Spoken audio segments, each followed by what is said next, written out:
ఇవాళ మనం కానుకల గురించి 3వ పాఠాన్ని మనం ఆలోచన చేయబోతాం. మొదటి పాఠము గత ఆదివారము, 2వ పాఠం బుధవారం. ప్రతి ఒక్కదాన్ని మనం ఎవరైతే వినట్లేదో వాళ్ళకి నష్టమే, బుధవారాల్లో కలవని వాళ్ళకి. ఎందుకనంటే బుధవారం ఆరాధన కాదు కాబట్టి, బుధవారం చేసేది ఏం కాదు, ఆరాధన కాదు కాబట్టి బుధవారం చెప్పినవి బుధవారము రికార్డింగ్ చేయట్లేదు.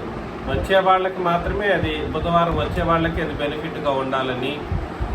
అదేవిధంగా లోకంలో ఉన్న వాళ్ళు కూడా మన పాఠాలు చాలా వరకు వింటూ ఉన్నారు. వాళ్ళు కూడా మన దగ్గర రాలేకపోతున్నారు కాబట్టి అటు వాళ్ళకు కూడా నష్టం కావాలని, కలగాలని నేను యూట్యూబ్లో పెట్టట్లేదు. ఒకటి రావట్లేదు బుధవారాల్లో రాని వాళ్ళ కొరకును, అదేవిధంగా మన దగ్గరికి రాని వాళ్ళ కొరకును నేను నష్టం కలగడం కొరకే దాన్ని నేను యూట్యూబ్లో పెట్టట్లేదు, బుధవారాల్లో రికార్డింగ్ చేయట్లేదు. అయితే పార్ట్ 3 ఇవాళ 3వ విషయం ఏమిటంటే, కొన్ని సంగతులు మనం తీవ్రంగా ఆలోచన చేయబోతాం. సామెతలు పార్ట్ 3.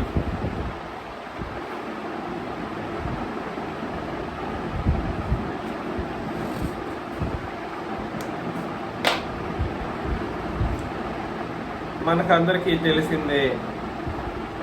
కానుకలు మరొకసారి అక్కడ వచన భాగంలోకి వెళదాం. 1 కొరింథీ 16 మొదటి 2 వచనాలను చదవండి.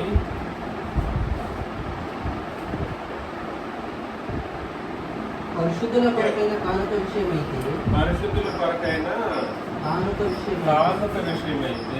నేను గలతీయ సంఘములకు నియమించిన ప్రకారము మీరును చేయండి. అంటే సంఘాలంతా చేయాలి. ఇది ఎవరిస్తారు? సంఘం అంతా చేయాలి. నేను వచ్చినప్పుడు చందా పోగు చేయకుండా. ఈ సంఘం అంతా అక్కడ ఉన్న సందర్భం ఎవరెవరు? గలతీ సంఘములు అంటే అనేక సంఘాలు ప్లస్ కొరింథీ. మీరు చేయడానికి ఎవరండి? వాళ్ళు కొరింథీ వాళ్ళు. నేను వచ్చినప్పుడు చందా పోగు చేయకుండా. ఇది చందా కాదు. వచ్చినప్పుడు అంటే ఎప్పుడు పడితే అప్పుడు తీసేది కాదు. వచ్చినప్పుడు అంటే అర్థం ఏమిటి? ఎప్పుడు పడితే అప్పుడు తీసేది కాదు. ప్రతి ఆదివారమున మీరు ప్రతి వాడును తాను వర్ధిల్లిన కొలది తన యొక్క కొంత సొమ్ము నిలువ చేయగలరు. ప్రతి ఆదివారమున ఇది సమర్పించాలి. ఎప్పుడంటే అది ప్రతి ఆదివారం. ఎవరెవరు? ప్రతి వాడు. ఎలాగా? వర్ధిల్లిన కొలది.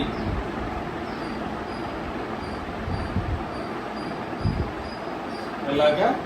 వర్ధిల్లిన కొలది. ఈ రూల్స్ ఇది ఎప్పుడు, ఇది ఆదివారం మాత్రమేనంట. ఎప్పుడు? ఆదివారం మాత్రమే. కాబట్టి ఆదివారం జరిగించేది ఏమిటి?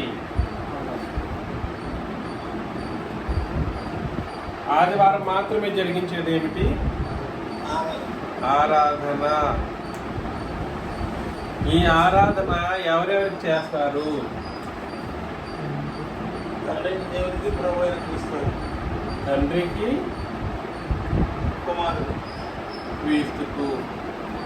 ప్రకటన గ్రంథం 20 అధ్యాయము 5, 6 ఒకసారి చదువుతాం. ప్రకటన గ్రంథం 20 అధ్యాయము 5, 6. ఆ 1000 సంవత్సరములు గడిచే వరకు కడమ మృతులు బ్రతకలేదు. ఇది మొదటి పునరుత్థానం. నేను చెప్పాను, మొదటి పునరుత్థానం అంటే ఏమిటండి? బాప్తిస్మము. ఈ మొదటి పునరుత్థానంలో పాలుగలవారు ధన్యులను పరిశుద్ధులనై ఉంటారు. ఎవరై ఉంటారు వీళ్ళు?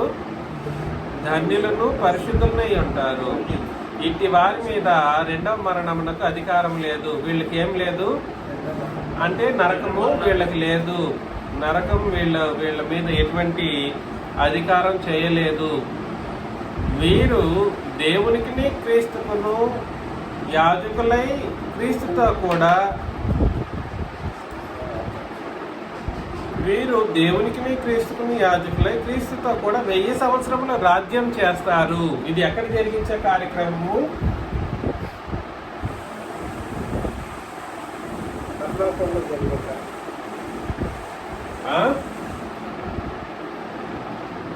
ఇది ఏమిటంటే ఇది ఏ రోజు చేస్తారు అని అంటే ఆ ప్రతి ఆదివారము. కాబట్టి అది ఆదివారం జరిగించేది ఏమిటి?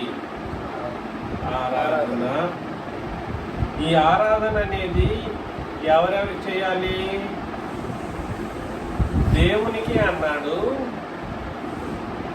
అంటే తండ్రికి అని, క్రీస్తుకు, దేవునికి, క్రీస్తుకి. ఎక్కడ చేస్తారు ఇది? ఎక్కడ చేస్తారు? రాజ్యంలో చేస్తారు. ఏమని ఎలా చేస్తారు? యాజకత్వాన్ని బట్టి.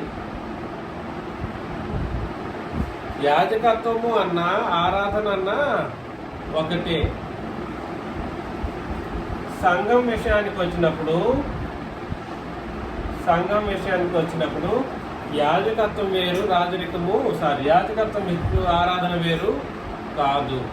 మనం జరిగించే యాజకత్వంలో ఆరాధన అన్నది యాజకత్వం లేకుండా ఆరాధన చేయలేము. ఏం చెప్పాను? మనం జరిగించే ఆరాధనను యాజకత్వం లేకుండా చేయలేము. యాజకత్వం అనేది సేవ. దీన్ని సేవ అని కూడా అంటారు. ఇది గుర్తుపెట్టుకోవాలి. సేవ అన్నా, ఆరాధన అన్నా, సంఘం జరిగించే యాజకత్వం అన్నా ఒకటే. యాజకత్వంలో 2 రకాలు ఉంటాయి. ఇది దైనందిన జీవితంలో భక్తిగా జరిగించే ఆ యాజకత్వం వేరు. దైనందిన జీవితంలో భక్తిగా జరిగించే యాజకత్వం వేరు, సంఘముగా జరిగించే యాజకత్వం వేరు. సంఘముగా జరిగించే యాజకత్వం అనగా రాజ్యంలో జరిగించే యాజకత్వం. సంఘము రాజ్యము 2 ఒకటే. సంఘము రాజ్యము 2 ఒకటే. సంఘముగా లేదా రాజ్యములో ఉండి జరిగించే యాజకత్వము ఆరాధనను సూచిస్తుంది. దయచేసి ఆలోచన చేయండి. రాజ్యములో జరిగించే యాజకత్వం దేన్ని సూచిస్తుంది? ఆరాధనను సూచిస్తుంది. అదే దైనందిన జీవితంలో మనం చేసే యాజకత్వం భక్తిని సూచిస్తుంది. వాస్తవానికి భక్తి, ఆరాధన 2 సమాన అర్థాలను ఇచ్చేటువంటి ఒక అద్భుతమైనటువంటి సంగతులు. భక్తినే ఆరాధన అని కూడా రాయబడడం జరిగింది క్రొత్త నిబంధనలో.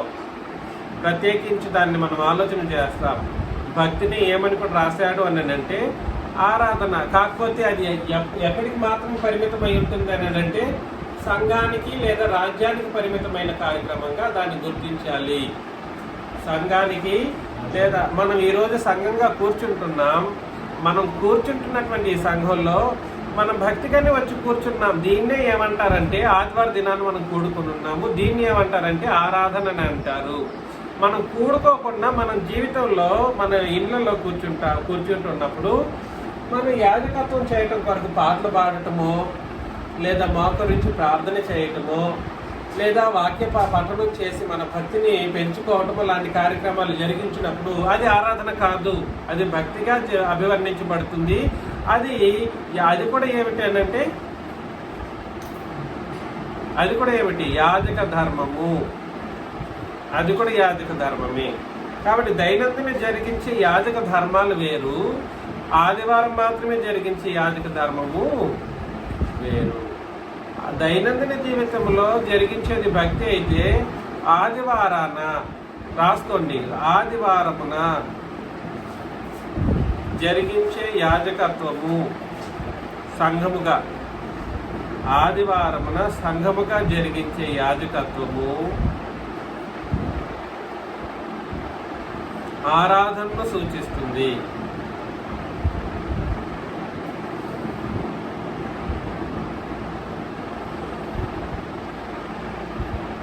దీనినే మతం అని కూడా అంటారు. మతం అని అంటే విశ్వాసము లేదా విశ్వాస క్రియలు, భక్తి యొక్క క్రియలు. ఆరాధనగా చేస్తే భక్తిని ఆరాధన అని అంటారు. ఆరాధనగా జరిగిస్తే విశ్వాస క్రియతో కూడినటువంటి భక్తిని ఆదివారం జరిగిస్తే, మరొక స్టేట్మెంట్ కూడా రాసుకోండి, విశ్వాసముతో కూడిన క్రియను ఆదివారమున జరిగిస్తే దానిని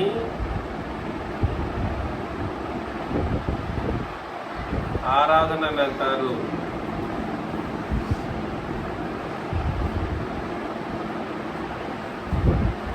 ఈ విషయాలు మీరు గుర్తుపెట్టుకోండి, చాలా ఇంపార్టెంట్ విషయాలు. ఇది ఎక్కడ మాత్రమే జరిగించేది? రాజ్యములో లేదా సంఘములో. ఇక్కడ అది కూడా రాస్తాను.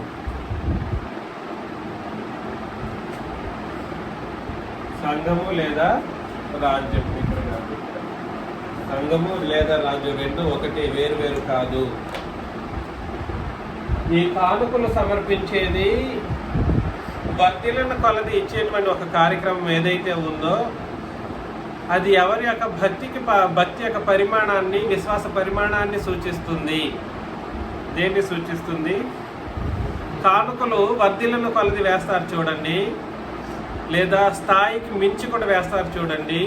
వాళ్ళ యొక్క అది స్థాయికి మించి వేసేటువంటి కానుకలు లేదా వర్ధిల్లిన కొలది వేసే కానుకలు వారి యొక్క విశ్వాస పరిమాణాన్ని తెలియజేస్తుంది. దేన్ని తెలియజేస్తుంది? విశ్వాస పరిమాణాన్ని తెలియజేస్తుంది. అంటే అర్థం ఏమిటి? పరిమాణం అంటే ఏమిటి? కొలత. ఎంత ఎక్కువ వేస్తే వాళ్ళు అంత విశ్వాసులుగా ఉన్నారు అనే ఒక ఉద్దేశాన్ని తెలియజేస్తుంది. అత్యంత ముఖ్యంగా రోమిలకు రాసిన పత్రిక 12:1-2 వచనాలు మనం చదివినప్పుడు, 1వ వచనం చాలు. రోమిలకు రాసిన పత్రిక 12వ అధ్యాయము 1వ వచనం మనం పరిశీలన చేసినప్పుడు, కాబట్టి సహోదరులారా, పరిశుద్ధమును దేవునికి అనుకూలములైన సజీవ యాగముగా మీ శరీరములను ఆయనకు సమర్పించుకొనుడని దేవుని వాత్సల్యమును బట్టి మిమ్మల్ని బ్రతిమాలుకొనుచున్నాను. ఇట్టి సేవ మీకు యుక్తమైనది అని అన్నాడు. మీ దగ్గర ఎవరి దగ్గరైనా ఇంగ్లీష్ బైబిల్ ఉంటే చదవండి. ఒకవేళ ఇంగ్లీష్ బైబిల్ ఉన్నోళ్ళు ఉందో చూడు, ఏఎస్వి చూడు, ఫోన్లో చూడరా, ఫోన్. రోమపత్రిక 12:1.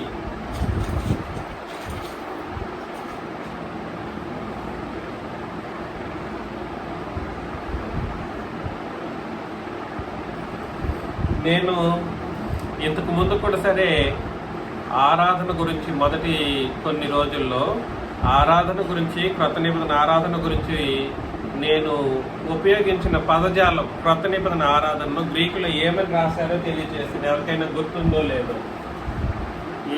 ఏమని రాశాను?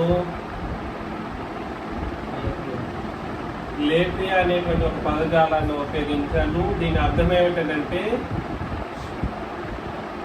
Service of worship. Service of worship, ఇది మాట కూడా మీరు గుర్తుపెట్టుకోవాలి. Service of worship. సర్వీస్ వేరే, ఆరాధన వేరే అన్నారు. సర్వీస్ అంటే సేవ, వర్షిప్ అంటే ఆరాధన. ఇది వేరు కాదు. సర్వీస్ ఆఫ్ వర్షిప్ అని అంటేనే ఆరాధన. దాన్నే క్రొత్త నిబంధనలో ప్రుస్కున్యం అంటే అది కాదు. ప్రుస్కున్యం అనేటువంటి మాట ఆరాధనకు భక్తికి రెండింటికి సంబంధించినటువంటి మాట. ప్రుస్కున్యం గురించి కాదు ఇక్కడ చెప్తున్నది. ఇది నిబంధన కార్యక్రమం. ఇది లేట్రియా అనేటువంటి ఒక గ్రీకు పదము నిబంధన కార్యక్రమంగా అభివర్ణించడం జరిగింది. చదువుతాము, ఇంగ్లీష్ లో చదవండి.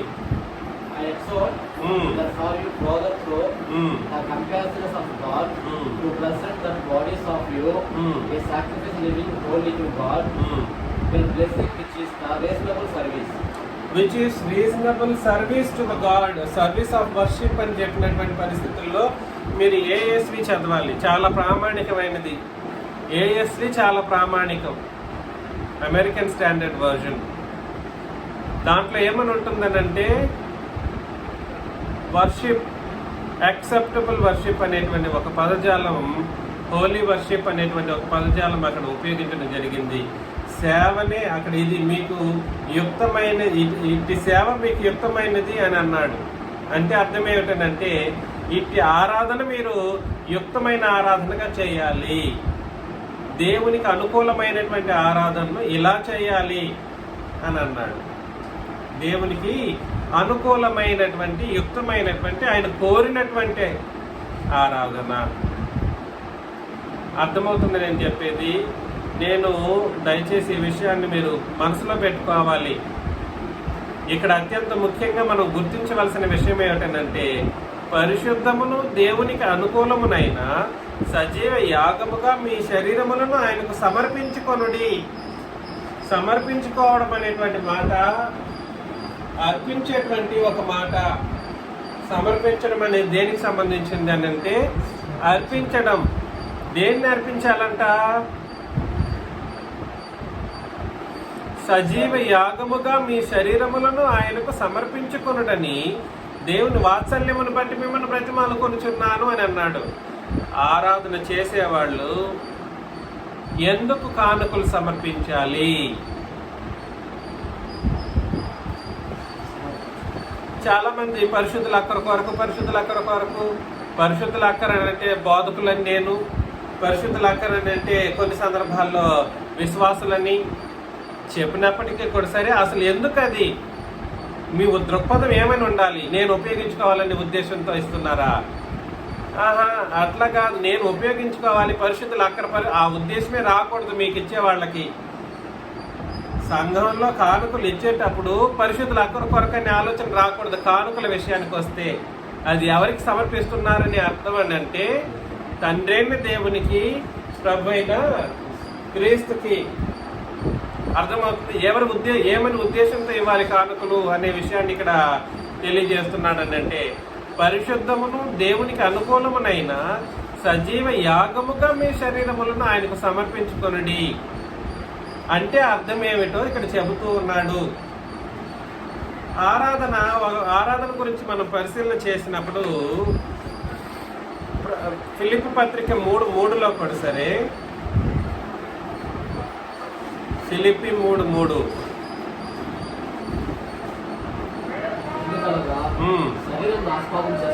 ఇక్కడేమో ఆరాధన చేసేవాళ్ళు శరీరము ఆస్పాదం చేసుకొనక అని అన్నాడు. ఎక్కడ?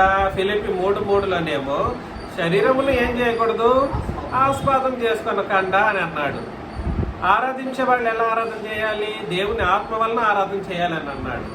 ఇక్కడేమో రోమపత్రిక 12:1లోనేమో దేవునికి అనుకూలములైన సజీవ యాగముగా మీ శరీరములను ఆయనకు సమర్పించుకొనుడని అని అన్నాడు. అంటే అర్థం ఏమిటి? ఒక చోటేమో ఒక విధంగాను, మరొక చోట ఏమో మరొక విధంగాను రాస్తున్నాడంటే అర్థం ఏమిటి? క్రొత్త నిబంధన ఆరాధన పాత నిబంధన లాంటిది కాదు. యోహాను 4:24లో చెప్పినట్లుగా కాదు. అది పాత నిబంధన ఆరాధన నాకు కనీస అవగాహన లేని మూర్ఖులు ఎలా పోయినా నాకు అనవసరం. కాకపోతే క్రొత్త నిబంధన ఆరాధన మనుష్య ఆత్మను బట్టి జరిగించవలసింది కాదు, దేవుని ఆత్మ వల్ల జరిగించాల్సింది. సంతోషమే.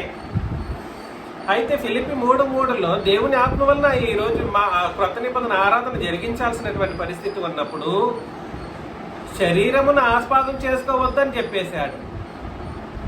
ఏం చేసుకోకూడదు? శరీరాన్ని ఆస్పాదం చేసుకోకూడదు అంటే అర్థం ఎలా? అంటే దాని అర్థం ఏమిటి? శరీరాన్ని బట్టి ఆస్పాదం చేసుకోకూడదు అని అంటే అర్థం ఏమిటి? అక్కడ పై వచనం నుండి మనం చదివినప్పుడు, మెట్టుకు నా సహోదరులారా ఆనందించుడి,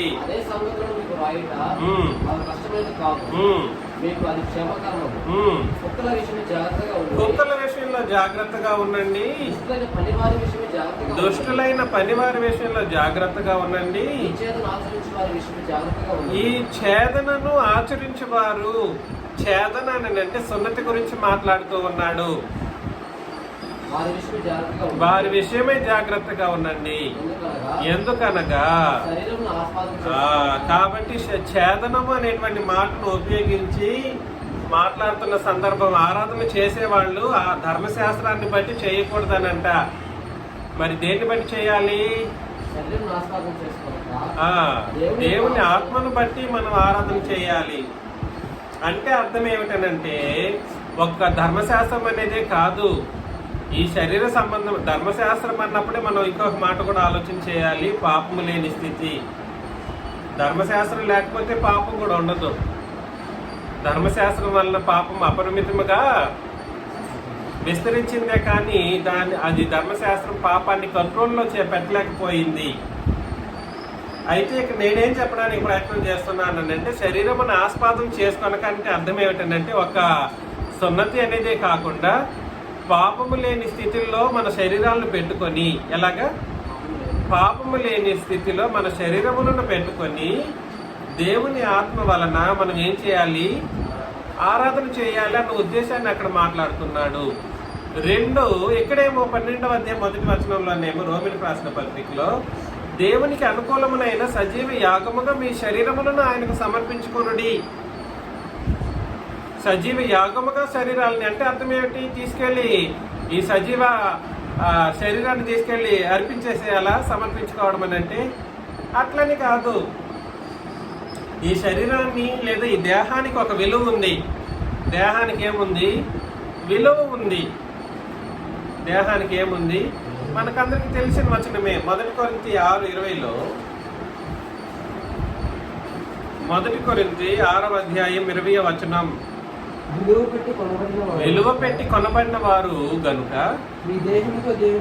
మీ దేహముతో దేవుని మహిమపరచుడి అని అన్నాడు. అంటే అర్థం ఏమిటనంటే మన దేహానికి ఏముంది, విలువ ఉంది. కొనబడిన విలువ ఏమిటి, ఏమిచ్చి విలువతో కొనబడ్డారు మన దేహాలను, క్రీస్తు యొక్క రక్తమును బట్టి. రక్తమే మన యొక్క దేహం యొక్క విలువ, ఆ రక్తమే మన యొక్క విలువ. ఆ రక్తం ఇప్పుడు ఎలా ఉంది, నిబంధన రూపంలో ఉంది. కాబట్టి ఎవరైతే నిబంధనలో ఉంటారో ఆ నిబంధన యొక్క విలువ మనకు వస్తుంది. క్రీస్తు యొక్క రక్తం అనేది ఆయన విలువ ఎంత విలువైనది అంటే అమూల్యమైనది అని అన్నాడు పేతురు రాసిన పత్రికలో. అంతటి విలువ కలిగినటువంటి దేహం మన యొక్క దేహం అన్నప్పుడు ఈ దేహాన్ని ఆయనకు సమర్పించడం అంటే ఇది విలువకు సంబంధించింది. దేనికి సంబంధించింది, విలువకు సంబంధించింది. అంటే శరీరములను మన భూమి మీద బ్రతుకుతూ ఉన్నప్పుడు ఏ పాపము చేయకుండా, అర్థం చేసుకోండి, ఏ పాపము చేయకుండా మనం ఈ శరీరాన్ని ఉపయోగించి చేసేటువంటి కష్టార్జితం ఉంది చూడండి, ఆ కష్టార్జితాన్ని తండ్రికిని క్రీస్తుకును సమర్పించడం. శరీరములను సమర్పించడం అని అంటే ఎలా సమర్పించడం, ఇది ఎప్పుడు సమర్పించడం అని అంటే అది కూడా మరలా చెబుతున్నాను, ఇటు సేవ మీకు యుక్తమైనది అన్నాను. ఎప్పుడు సమర్పించడం, ఆరాధనలో సమర్పించే ఒక కార్యక్రమం. ఇక్కడ చెప్పబడుతున్న సేవ దేనికి సంబంధించిందని అంటే లేట్రియా అనేటువంటి ఆరాధనకు సంబంధించినటువంటి ఒక సేవ. ఈ ఆరాధనలో మనం మన యొక్క శరీరాలను ఏం చేయాలనంట, సజీవ యాగముగా దేవునికి క్రీస్తుకుని సమర్పించాలి. శరీరాలను ఎలా సమర్పించాలి అని అంటే తీసుకొచ్చేసి ఒక రోజులో మనల్ని మనం ఖండించుకోవడం కాదు, తలని ఖండించడమో లేదా మొండాన్ని ఖండించడమో కాదు. ఇది విలువకు సంబంధించినటువంటి మాట.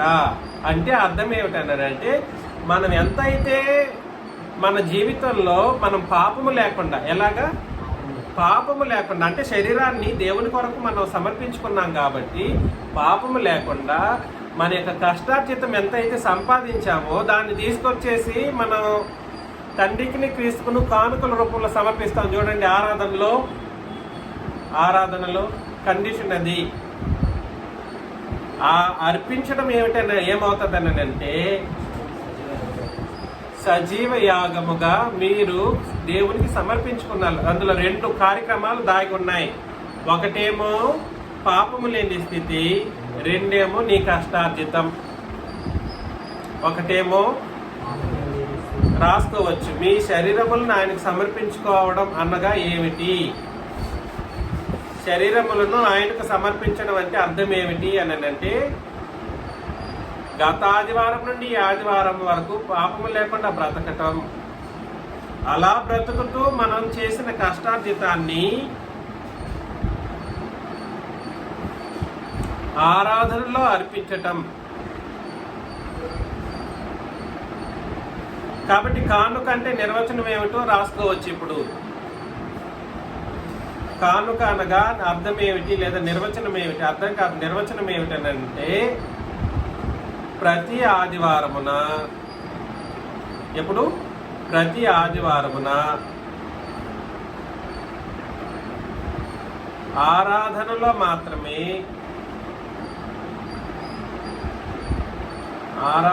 మాత్రమే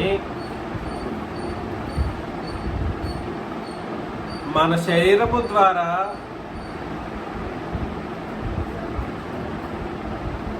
పాపము చేయకుండా అదే శరీరం చేత కష్టార్జితమైన ద్రవ్యమును సమర్పించడాన్ని కానుకలు అని అంటారు.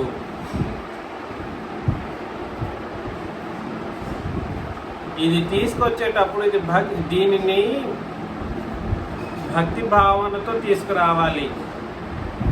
ఎలా తీసుకురావాలి? ఎందుకు అని అంటే మీ ఉద్దేశము, అయ్యో నా ఆరాధనలో నేను సమర్పిస్తున్నాను కాబట్టి ప్రేమతోనూ భక్తితోనూ దాన్ని తీసుకొచ్చేసి అర్పించాలా. ఎలాగా? అయ్యో నా దేవుడు, నా ప్రభు దీన్ని అంగీకరించగలరా అనే తగ్గింపు స్వభావముతోనూ ప్రేమతోనూ భక్తితోనూ వర్ధిల్లిన కొలది తీసుకొచ్చి కానుకలను ఆయనకు సమర్పించి బదులై ఉన్నారు. దీన్ని గిఫ్ట్ అని కూడా అంటారు. కానుకలను ఇంగ్లీష్లో గిఫ్ట్ అని కూడా అన్నారు. అదే విధముగా ఆఫరింగ్ అని కూడా అన్నారు. ఆఫరింగ్ అని అంటే సమర్పించటం,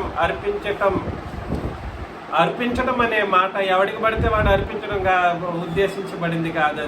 దేవత్వం కలిగిన వారికి మాత్రమే అర్పించే ఒక కార్యక్రమం అన్నమాట. నేను చెప్పింది మీకు అర్థమవుతుందా? చాలా కీలకమైనటువంటి ఒక సంగతిని మీ ముందు నేను ఉంచాను. విషయం ఏమిటనంటే ఈ కోణంలోనే ఇంతకు ముందు కూడా మనం చదివినట్లుగా పాత నిబంధనలో కూడా అలాగే జరిగేదంట. ఆలయ కార్యాలు జరిగించే వాళ్ళు తింటారని తీసుకురాలేదు. ఎవరు తింటారు? లేవీలు తినేస్తారు, వాళ్ళు బిల్డింగ్లు కట్టేస్తారనే ఉద్దేశంతో వాళ్ళు తీసుకురాలేదు. తీసుకెళ్ళిన వాళ్ళు ఎవరైనా కూడా సరే. మరి ఎలా తీసుకెళ్లారు? వాళ్ళ దృక్పథం 2 గుర్తుపెట్టుకోండి. పాత నిబంధనలో కూడా సరే దృక్పథం 2. వాళ్ళు జరిగించే ఆరాధనలో పాపములు పోవాలనే ఉద్దేశం ఒకటైతే, తీసుకెళ్లే అర్పణలు ఏవైతే ఉంటాయో అర్పణలను తీసుకెళ్లేటప్పుడు 2 ఉద్దేశాల్లో తీసుకెళ్తారు. ఒకటి, తండ్రిని దేవునికి ప్రేమతో తీసుకెళ్లే వాళ్ళు అయితే, 2 వీళ్ళ యొక్క పాపాన్ని బట్టి తీసుకెళ్లేవాళ్ళు.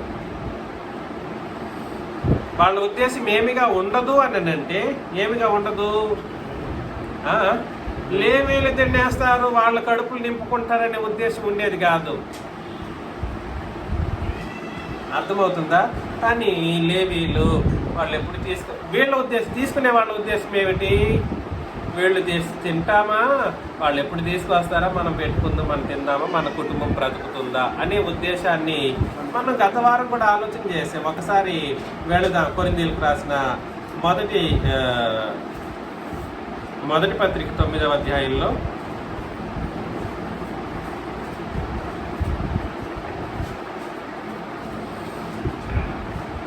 కొరింథీయులకు రాసిన మొదటి పత్రిక 9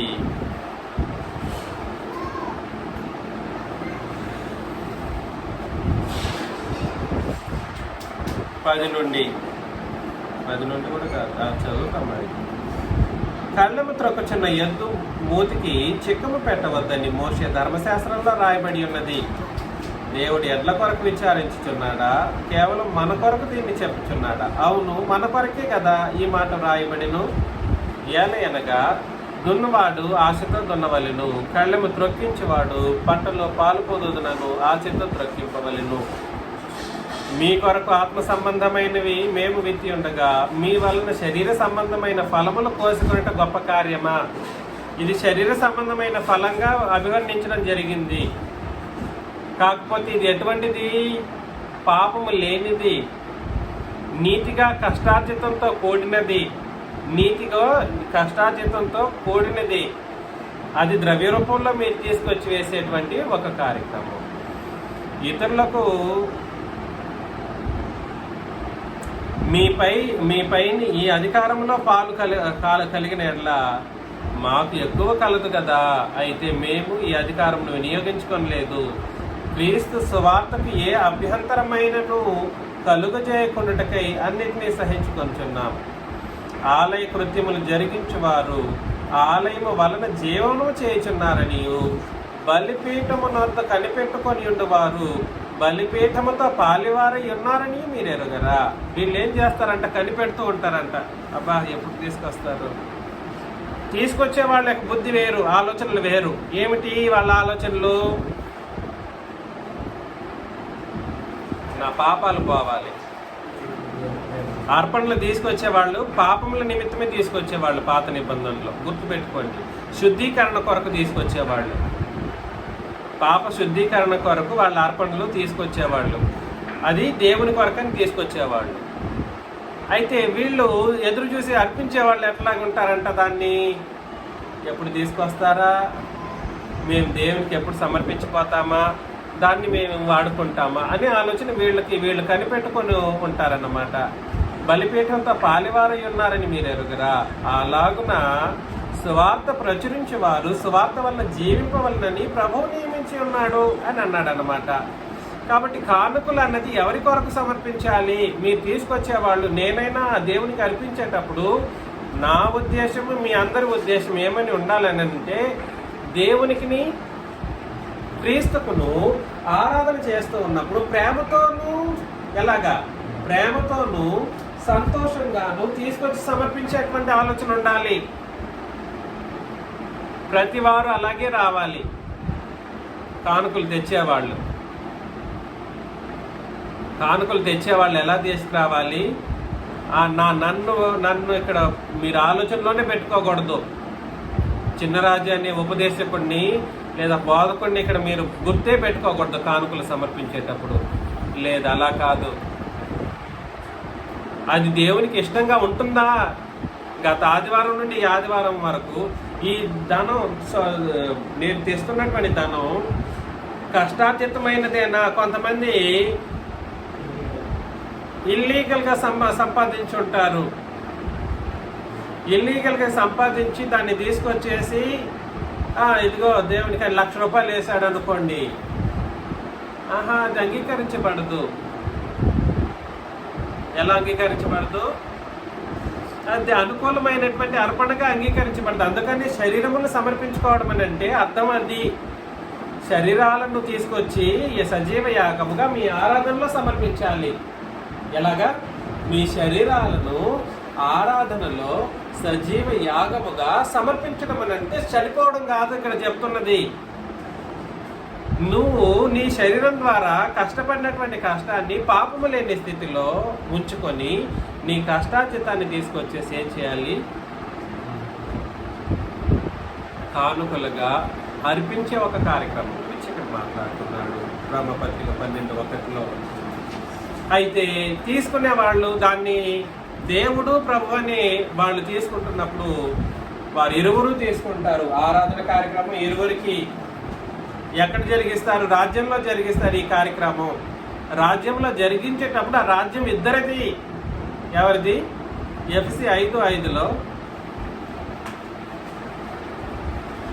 ఎఫెసీ పత్రిక 5వ అధ్యాయం 5వ వచనం.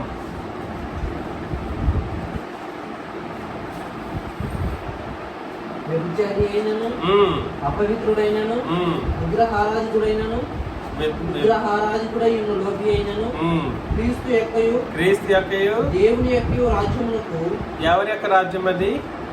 క్రీస్తు యొక్కయు దేవుని యొక్కయు రాజ్యం. కాబట్టి రాజ్యంలో కానుకలు సమర్పించే వాళ్ళు రాజ్యం ఎవరిది అనే కనీస అవగాహన లేకుండా ఆ కానుకల స్టేట్మెంట్ ఇంకోసారి చదవండి. తండ్రికిని క్రీస్తుకు నేను మాట యాడ్ చేసుకోవాలి నిర్వచనంలో. తండ్రికిని క్రీస్తుకును సమర్పించడమే కానుక. ఆ మాట రాయాలి. మీరు నిర్వచనం రాశారు కదండి. ప్రతి ఆదివారమున ఆరాధనలో, తర్వాత ఆరాధనలో మాత్రమే మన శరీరం ద్వారా పాపం చేయకుండా శరీరం ద్వారా పాపము చేయకుండా శరీరం ద్వారా తండ్రికి క్రీస్తుకి సమర్పించడం కానుక. ఇందులో ఇద్దరి యొక్క ఉద్దేశం లేకపోయినా నువ్వు కానుక కాదు, నువ్వు అపచారం చేస్తున్నావు. కానుకల విషయంలో అపచారం అయిపోతుంది. ఇది చాలా తీవ్రమైనటువంటి విషయం.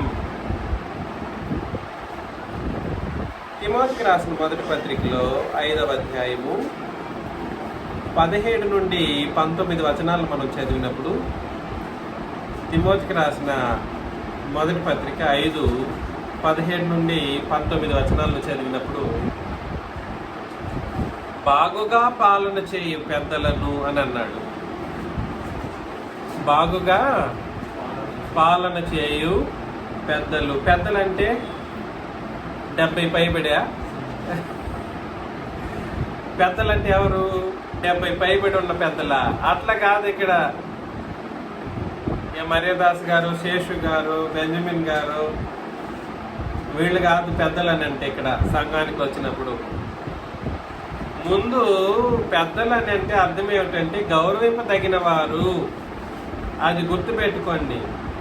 పెద్దలు అని అంటే గౌరవింపదగిన వారు. పెద్ద చిన్న తేడా లేకుండా మాట్లాడుతున్నారని చెప్తారు చాలా మంది. పెద్ద చిన్న తేడా లేకుండా మాట్లాడడం అంటే అర్థం ఏమిటంటే గౌరవించి మాట్లాడడం. పాలన చేయు పెద్దలు అనే వాళ్ళ గురించి ముఖ్యంగా అక్కడ చెబుతున్న వాళ్ళు విశేషముగా అని అన్నాడు. పెద్దలలో భాగం వీళ్ళు. నేను నాయకత్వం గురించి మాట్లాడతాను. The leadership of the church, లేదా సంఘం యొక్క నాయకత్వం, లేదా సంఘంలోని నాయకత్వం అనేటువంటి ఒక విషయం గురించి పెండింగ్ సబ్జెక్ట్ చాలా రోజులుగా పెండింగ్లోనే ఉంది. అయితే పెద్దలలో కొంతమంది ఉన్నారు. వాళ్ళ గురించి మాట్లాడుతూ విశేషముగా వాక్యమందును ఉపదేశమందును, అది రాయాలి, వాక్యమందు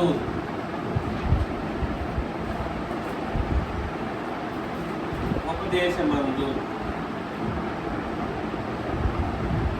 వాక్యమందు అనంటే ప్రీచింగ్ అనమాట అండి. గుర్తుపెట్టుకోండి. వాక్యం అంటే ప్రీచింగ్, ఉపదేశం అంటే టీచింగ్.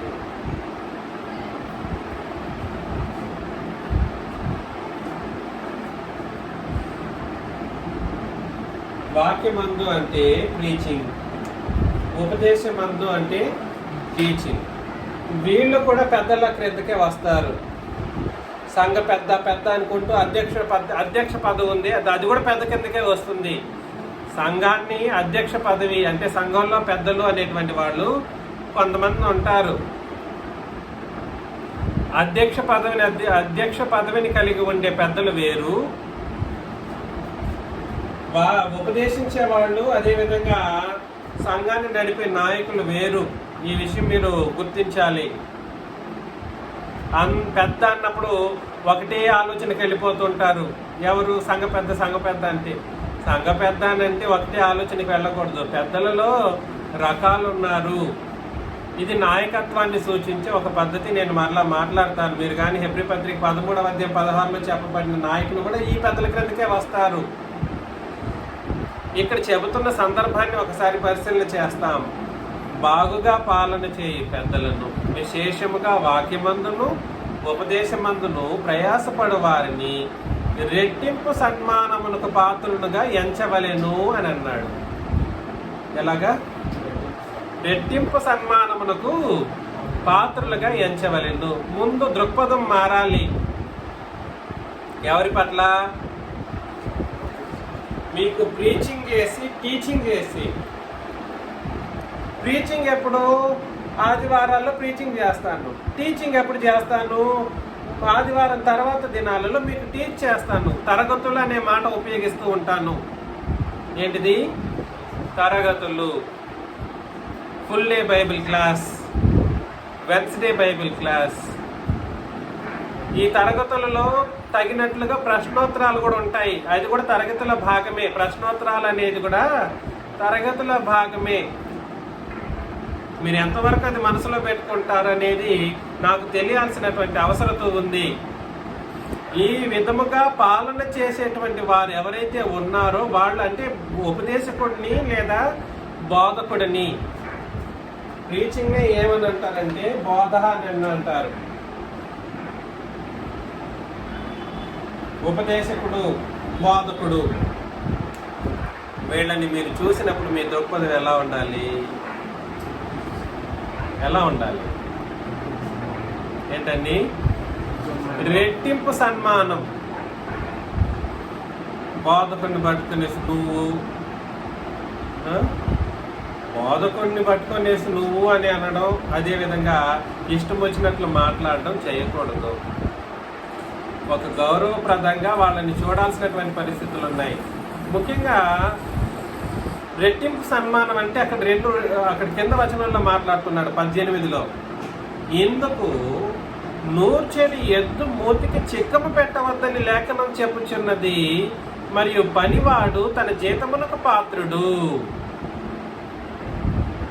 2-3 సాక్షులు ఉంటేనే గాని పెద్ద మీద దోషారోపణ అంగీకరింపకము అని అన్నాడు. అంటే అర్థమేమిటి? రెట్టింపు సన్మానం అన్నప్పుడు ఇక్కడ గుర్తు పెట్టుకోవాలి, కానుకలు తినేస్తున్నారని చీపుగా చూడకూడదు ఎప్పుడు కూడా. ఇది ఆ జీతం గురించి. నాకు జీతం ఏమిటనంటే ఏమిటి? కానుకలు నాకు జీతం. ఆ జీతంగా నేను ఆలోచన చేయాలి, మీరు జీతంగా చూడకూడదు నాకు దానికి. ఈ మాట కూడా గుర్తు పెట్టుకోండి. మీరు దేవుని కొరకును ప్రభు కొరకును ఇచ్చేది కానుకలుగా తీసుకొచ్చి సమర్పించడమే మీ పని. దాన్ని నేనేం చేస్తానంటే జీతంగా స్వీకరిస్తాను. ఈ మధ్యలో కాదు, మన ఒక క్రొత్త నిబంధన సంఘం తప్ప మిగిలిన వాళ్ళందరూ కూడా సరే కానుకలకి ఒక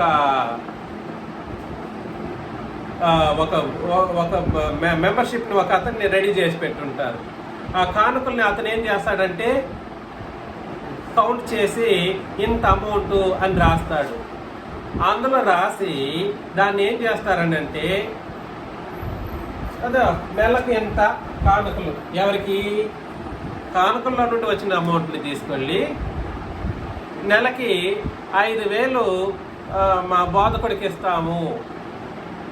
ఈ మాట రెట్టింపు సన్మానానికి అవకాశంగా ఉంటుందా? నిర్ణయించింది ఎవరు కానుకల్ని? సంఘం అని చెప్పిన వాళ్ళు.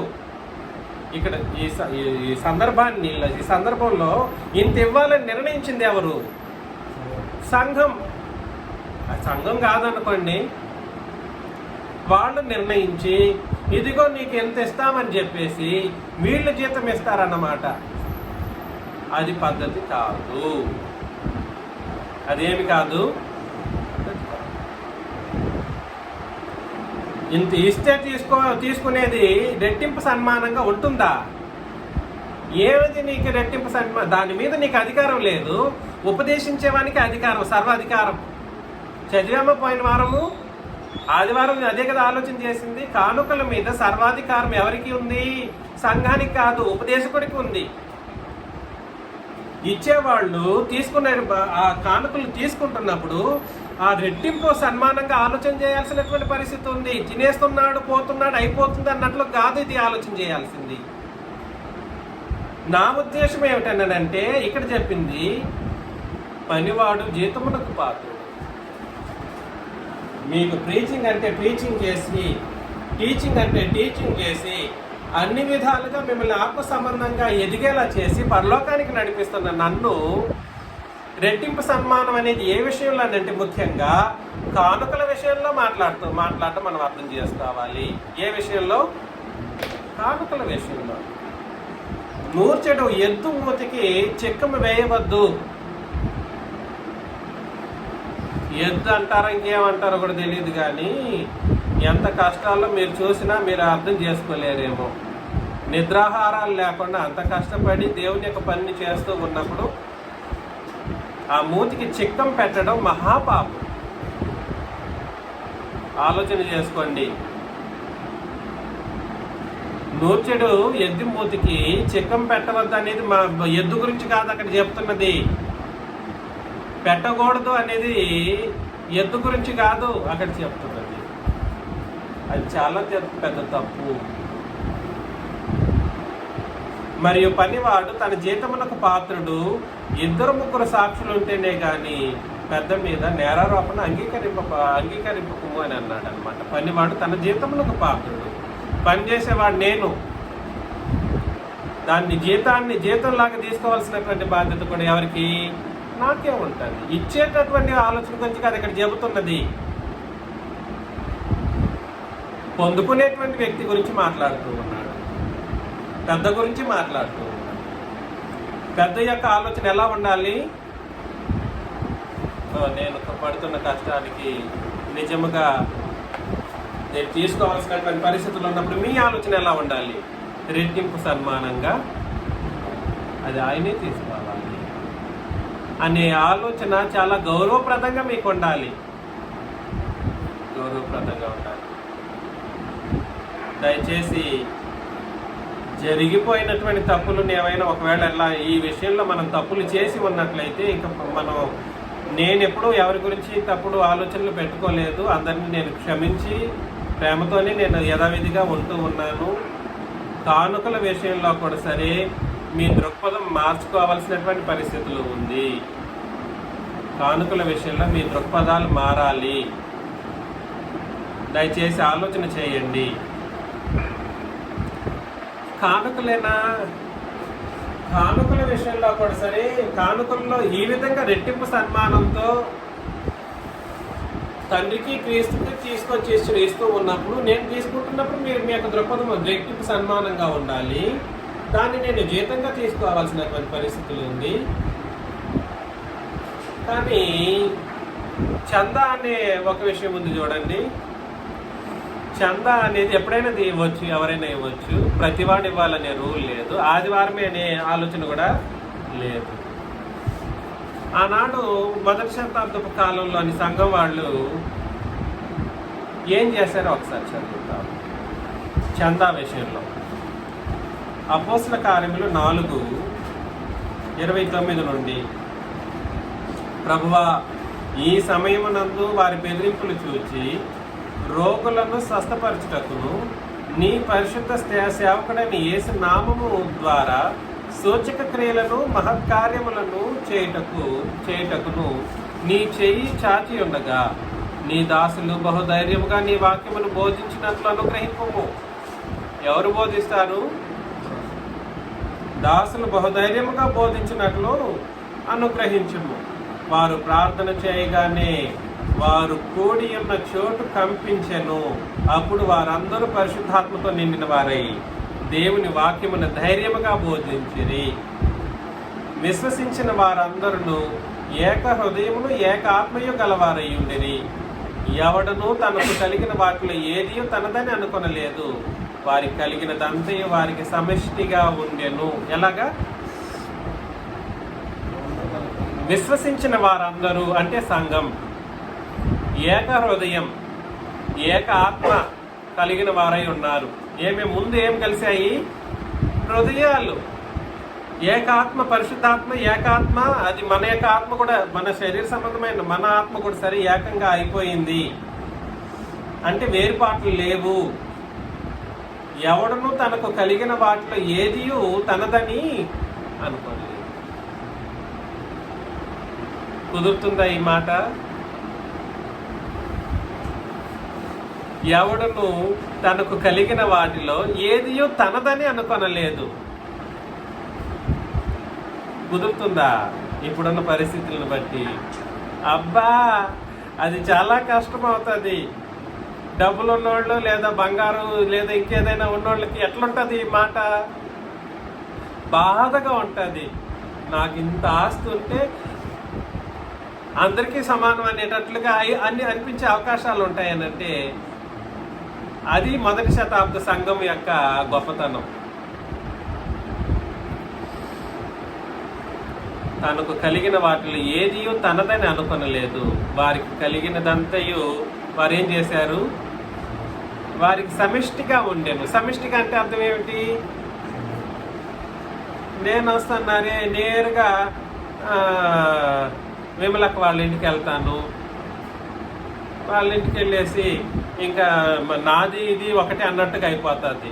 నేనే విమలక్క లేదా మరియదాస్ గారు వస్తాడు మా ఇంటికి వచ్చినప్పుడు ఇది కూడా మా ఇల్లే అన్నట్లుగానే ఇది కూడా. ఈ సమిష్టితో కూడినటువంటి ఆలోచన విధానాలు రావాలి. అప్పుడు వచ్చినప్పుడు ఏం జరుగుతుందో తెలుసా? సంఘం అన్ని విధాలుగా ఎదిగిన సంఘంగా పిలువబడుతుంది. అది ససేమిరా కుదరదు. వాస్తవానికి ఒకవేళ అలాంటి పరిస్థితులు ఇప్పుడున్న పరిస్థితులను బట్టి ఆలోచన చేసినప్పుడు ఎవరి స్వార్థం వాళ్ళది అన్నట్లుగానే తయారయ్యింది. నేను ఎంత కష్టపడి నేను ఇల్లు కట్టుకొని అన్ని రాత్రి పగళ్ళు అనక తినక త్రాగక ఇన్ని చేసుకొని వీడి చేతిలో పెట్టేది అన్నట్టుగా అయిపోతుంది అన్నమాట. కానీ పరిస్థితి ఏమిటంటే అక్కడ మొదటి శతాబ్ద సంఘంలో వారు ప్రతి వానికి వాని అక్కర కొలది పంచిపెట్టిరి. ఇది పరిశుద్ధులకు అక్కర అంటే ఎలాగ వీళ్ళు పరిశుద్ధులు పేదవాళ్ళు అయ్యారు? అక్కర్లో లేని వాళ్ళు ఎలా అయ్యారు? అక్కర కలిగిన వాళ్ళకి ఎలా మారిపోయారు? అంత కోటీశ్వరులు, లక్షాధిపతులు. వాళ్ళు ఏం చేశారంటే ఇదిగాక అపోస్తలులు బహుబలముగా ప్రభుని యేసు పునరుత్థానమును గూర్చి సాక్ష్యం ఇచ్చిరి. దైవ కృప అందరి యందు అధికముగా ఉండెను. భూములైనను ఇండ్లైనను కలిగిన వారందరూ వాటిని అమ్మిన వాటి వెల తెచ్చి అపోస్తలుల పాదముల యొద్ద పెట్టుచూ వచ్చిరి. వీళ్ళు ఏం చేశారండి? పుష్ప గారు మ్యూట్లో పెట్టండి. ఇదిగాక అపోస్తలులు భూములైనను ఇండ్లైనను కలిగిన వారందరూ వాటిని అమ్మిన వాటి వెల తెచ్చి అపోస్తలుల పాదముల యొద్ద పెట్టుచూ వచ్చిరి. ఈ ఆలోచన కొంతమందికి డినామినేషన్ వాళ్ళకి ఎక్కువ. వాళ్ళు అమ్మినట్టు తీసుకొచ్చి ఇచ్చేసినటువంటి దాఖలాలు ఉన్నాయి. ఎవరికి? డినామినేషన్ వాళ్ళు. నేను చాలా మందిని చూశాను. ఒక బహిరంగ సభకు ఒక స్థలాన్ని అమ్మేసి 25 లక్షలు తీసుకెళ్ళి ఇచ్చేసాడంట ఒక అతను తీసుకెళ్ళేసి. అబద్ధాన్ని బోధించే వాళ్ళ దగ్గర అబద్ధం విని మోసపోయి ఇట్లా చాలా ఖర్చులు పెట్టి చేసినటువంటి పరిస్థితులు ఉన్నాయి. అబద్ధాన్ని 25 లక్షలు అంటే ఊహించేదా? వీళ్ళ ఆస్తిని అమ్మి తీసుకెళ్ళి 25 లక్షలు ఒక ఏకంగా అలా చేసిన వాళ్ళు ఉన్నారు. అయితే ఇక్కడ సంగతి ఏమిటనంటే వీళ్ళు తీసుకెళ్ళి ఎక్కడ పెట్టారు? అపోస్తలుల పాదముల యొద్ద పెట్టుచూ వచ్చిరి. వారు ప్రతి వానికి వాని అక్కర కొలది పంచిపెట్టిరి. ఇప్పుడు ప్రతి వానికి వాని ఎందుకంటే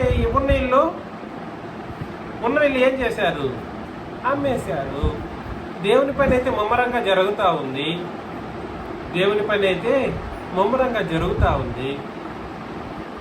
వీళ్ళకి అక్కర్లు పెరిగిపోతూ ఉంటాయి.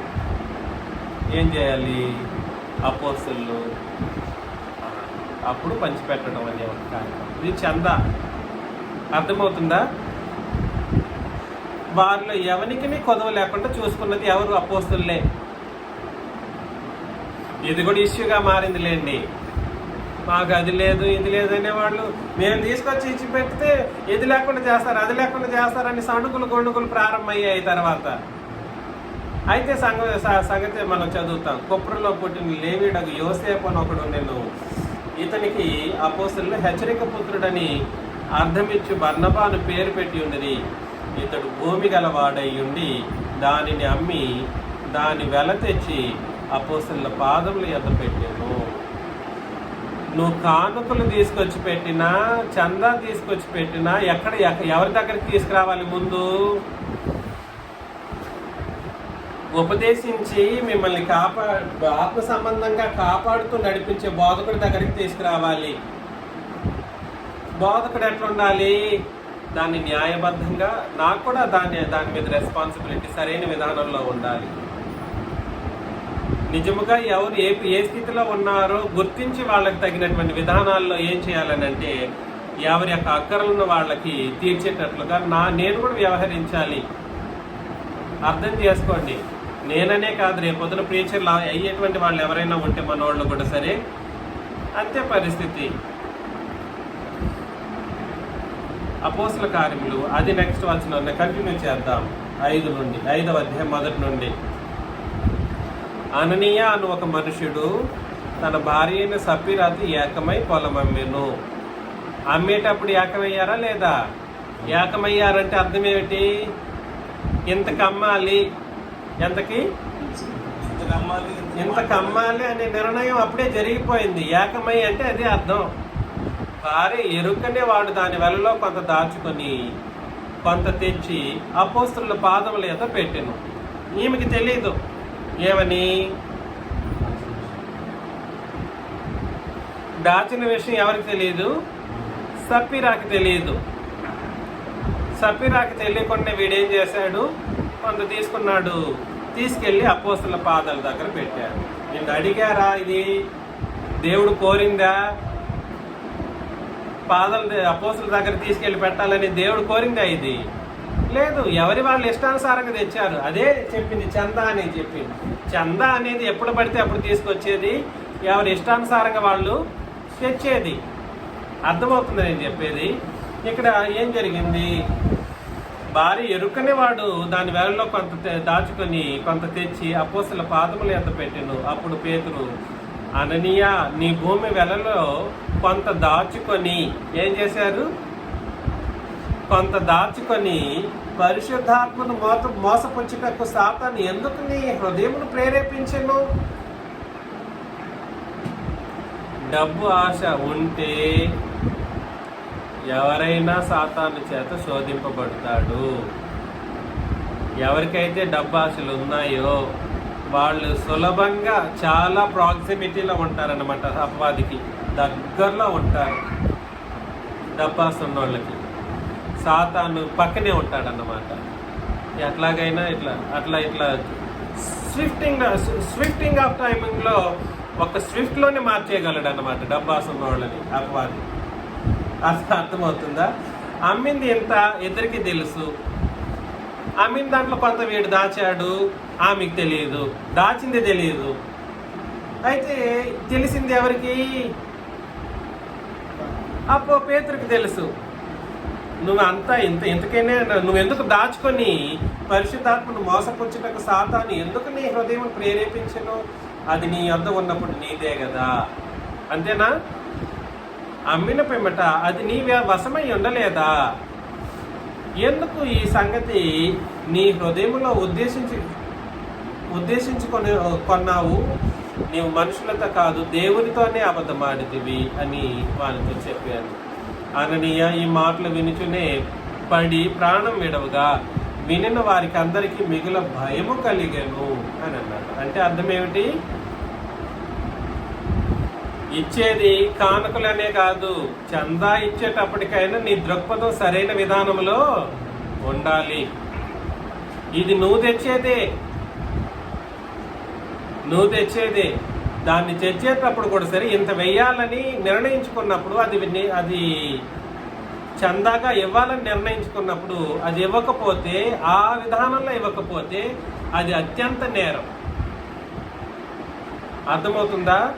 అది అత్యంత నేరం. ఎలాంటి నేరం అని అంటే ప్రాణాన్ని తీసేంత నేరం అన్నమాట.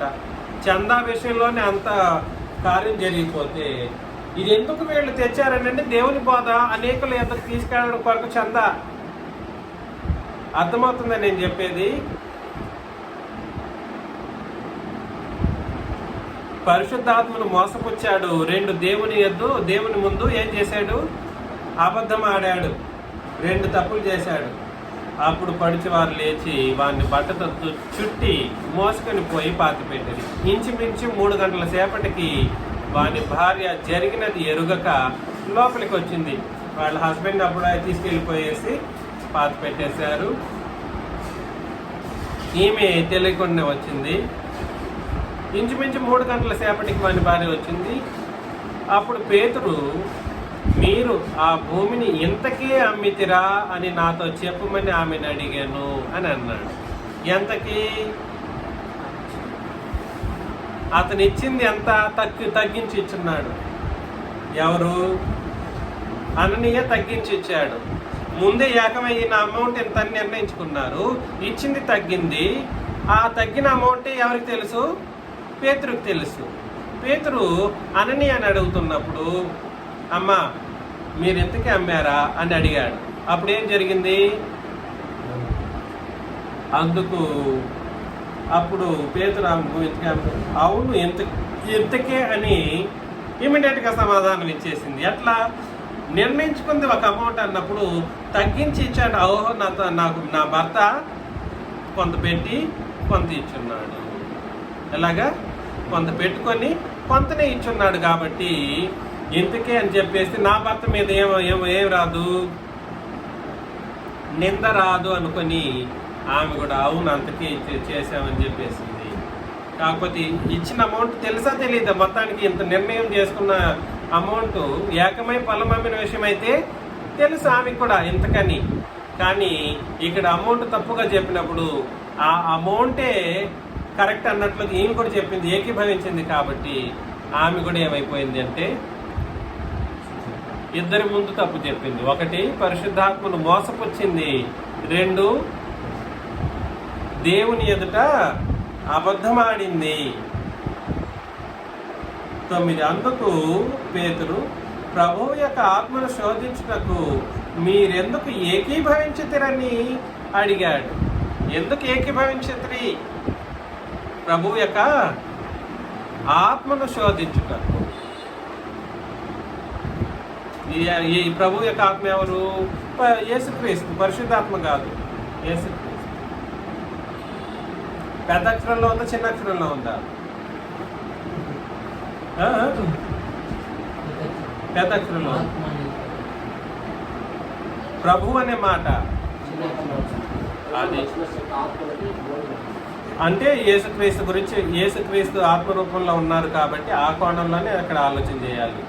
కాబట్టి చందా ఇచ్చేటప్పుడు సరైన విధానంలో ఇవ్వకపోయినా కూడా సరే ఎవరెవరి ముందు పాపం చేసిన వాళ్ళు గెంచబడతారు? దేవుని ముందు, పరిశుద్ధాత్మ ముందు, ప్రభువైన యేసుక్రీస్తు. వీరి ముగ్గురి ముందు తప్పు చేసిన వాళ్ళు గాను పాపం చేసిన వాళ్ళు గాను ఎంచబడతారు. అప్పుడేం జరిగిందనంటే, ఇదిగో నీ పెనిమిటి పాతిపెట్టిన వారి పాదములు వాకిట్నే ఉన్నవి, వారు నిన్నును మోసుకెళ్ళిపోదురని ఆమెతో చెప్పారు. వెంటనే ఆమె అతని పాదముల యొద్ద పడి ప్రాణం విడిచెను. ఆ పడుచువారు లోపలికి వచ్చి ఆమె చనిపోయినది చూచి ఆమెను మోసుకొని పోయి ఆమె పెనిమిటి యొద్ద పాతిపెట్టిరి. సంఘమంతటికి ఈ సంగతులు విన్న వారందరికీ మిగుల భయము కలిగాను అని అన్నాడు అన్నమాట. దయచేసి ఆలోచన చేయండి. కానుకలైనా చందానైనా ఇచ్చే దృక్పథం సరైన దృక్పథంగా ఉండాలి, చూసుకోవాలి. ఈ రెండింటిలోనూ తప్పుడు సిద్ధాంతాలు, తప్పుడు ఆలోచనలు మీకు ఉంటే దేవునికి, క్రీస్తుకును, పరిశుద్ధాత్మకును విరోధంగా పాపం చేసిన వాళ్ళు అవుతారు. ఇది ఎలా జరుగుతుందని అంటే రెండు రూపాల్లో జరుగుతుంది. 1 నిబంధనను ధిక్కరించిన వాళ్ళు గాను, 2 సంఘానికి విరోధంగాను చేసిన పాపాలుగా కూడా పిలువబడతాయి. ఏమేమిటండి? తండ్రి, కుమార, పరిశుద్ధాత్మకు విరోధంగా పాపం చేయడం అని అంటే సంఘాన్ని ధిక్కరించడం, 2 నిబంధనను ధిక్కరించడం. ఇప్పుడు నిబంధన అంటే తెలియని వాళ్ళ సంగతి మనం పక్కన పెడతాం. నిబంధన తెలుసుకున్న మనం సరైన విధానంలో మనల్ని మనం ఆలోచన చేసుకొని ఇలా ధిక్కరించకుండా సంఘంలో ఉన్న వాళ్ళు భయపడేటట్లుగానో లేదా సంఘాన్ని ధిక్కరించేటట్లుగానో మనం పాపాలు చేయకూడదు. ఆ పాపాలు ఎలాంటి పాపాలు అని అన్నప్పుడు ఇచ్చే విషయంలో అది కానుక అయితేనేమి, చందాన అయితేనేమి సరైన దృక్పథంతో ఇవ్వకపోతే అత్యంత నేరంగా పరిగణించబడుతుంది.